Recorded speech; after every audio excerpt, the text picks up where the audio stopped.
May 7, 1945. General George S. Patton sat across from Supreme Commander Dwight Eisenhower inside a commandeered German mansion just outside Frankfurt. Germany had surrendered only hours earlier. American soldiers were celebrating in the streets. Church bells were ringing. The war in Europe was finally over. But Patton wasn't celebrating. He had come to say something that would fracture their relationship. Something that would end his command within months. Something Washington and the press would call reckless, even insane.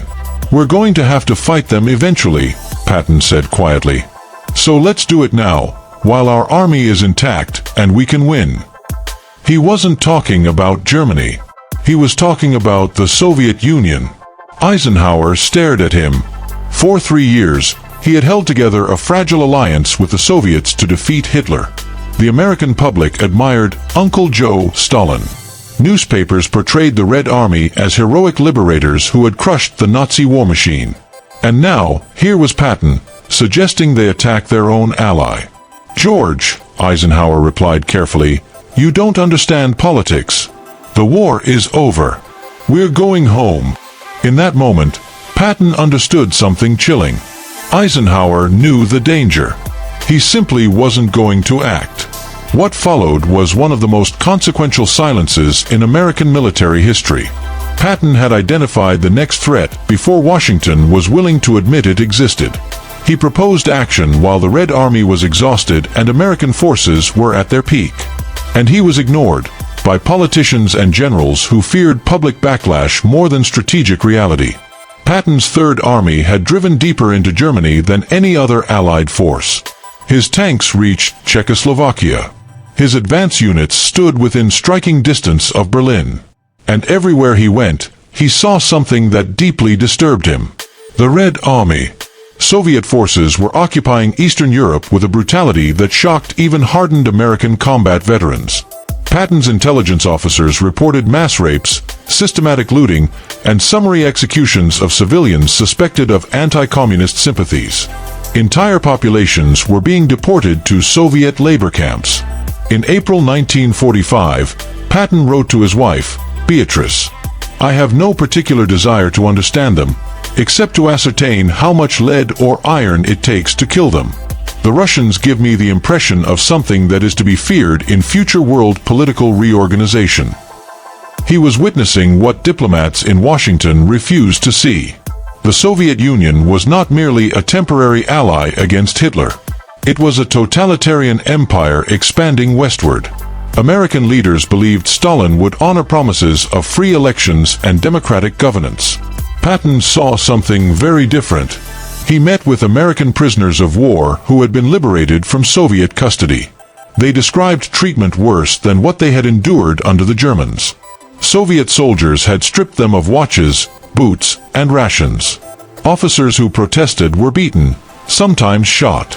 The reports continued. Soviet forces were dismantling German factories and shipping entire industrial plants back to Russia. They were installing communist puppet governments in Poland, Romania, Hungary, and Bulgaria. Anti-communist resistance fighters, men who had spent years battling the Nazis, were now being arrested and executed. By May 1945, Patton had developed a serious proposal. This was not angry rhetoric. It was a strategic assessment grounded in intelligence. His reasoning was blunt and direct. The Red Army had suffered staggering losses, nearly 27 million dead. Soviet forces in Eastern Europe were exhausted, overstretched, and dependent on captured supplies. Their supply lines stretched thousands of miles back into Russia. American forces, by contrast, were fully supplied, battle-hardened, and supported by overwhelming air superiority. "We could beat the Russians in 6 weeks, Patton told Undersecretary of War Robert Patterson in May 1945. The Soviet Union had no long-range strategic bombing capability. Its anti-aircraft defenses were limited.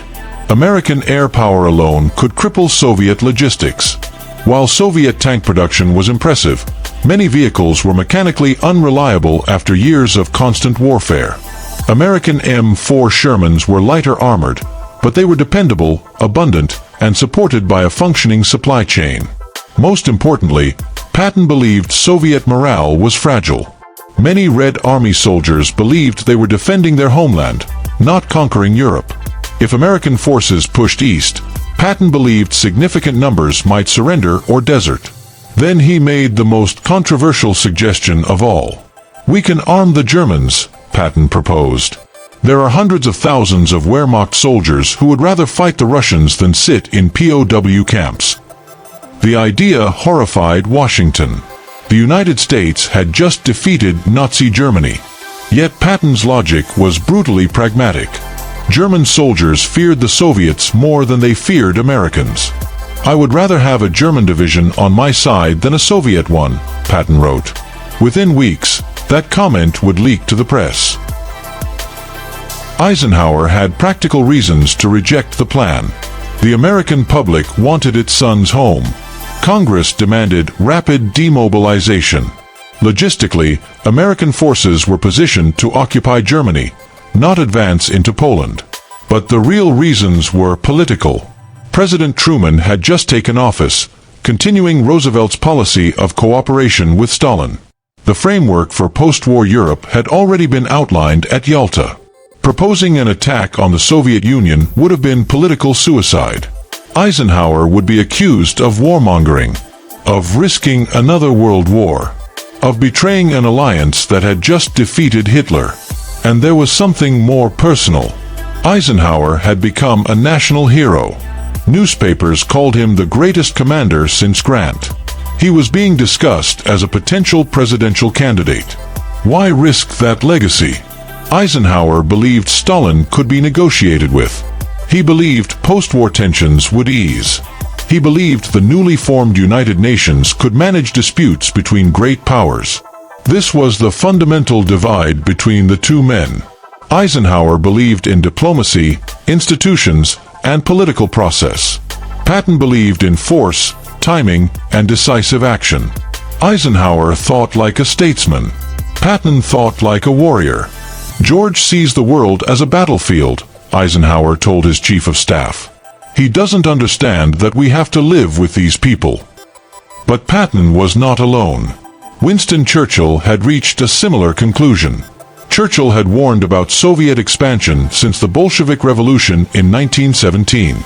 By April 1945, he was urging Western forces to push as far east as possible before Soviet control hardened. On May 12, 1945, Churchill wrote to Truman, "An iron curtain is drawn down upon their front. We do not know what is going on behind." It was the first time he used the phrase that would define the Cold War.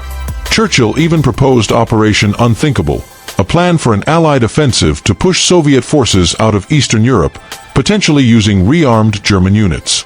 British military planners concluded it was feasible, but only if launched immediately and with total commitment.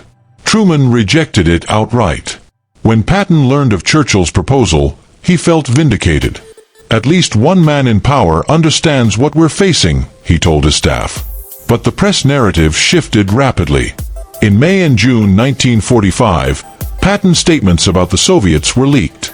His suggestion to rearm German units was framed as Nazi sympathy. Columnists questioned his mental stability. Drew Pearson wrote that Patton's remarks raised serious questions about his judgment. The New York Times criticized his lack of diplomatic understanding. Time magazine wondered whether his aggressive personality was suited for peacetime.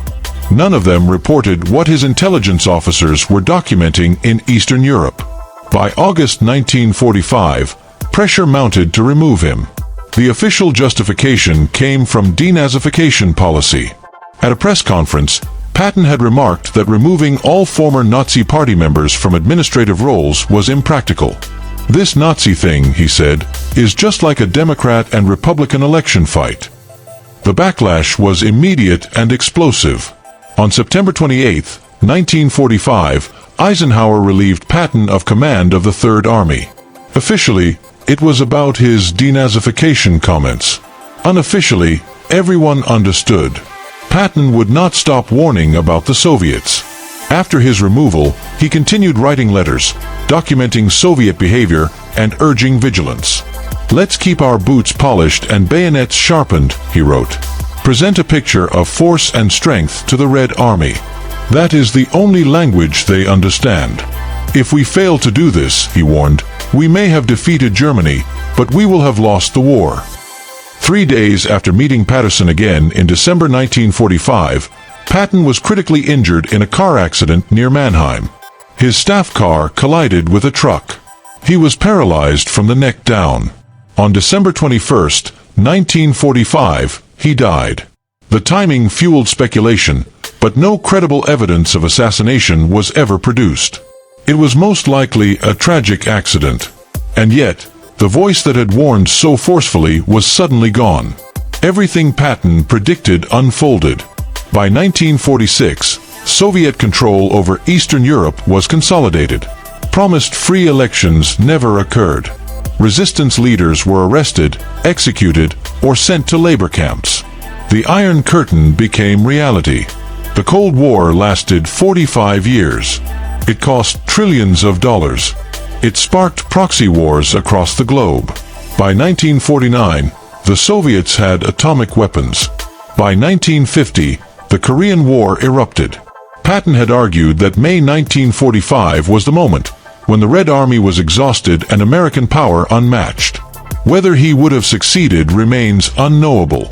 Whether it was politically possible is doubtful. But his assessment of the threat proved accurate. Patton's tragedy was not that he was wrong. It was that he was early. He saw in 1945 what many would not admit until 1947 and beyond. He proposed action when it might have been decisive. He was silenced before history could confirm his fears. The leaders who dismissed him went on to fight the Cold War he had hoped to prevent. His voice still echoes across history, a reminder that sometimes the warrior sees danger before the diplomat does. And sometimes, the cost of ignoring that warning is measured not in months, but in decades.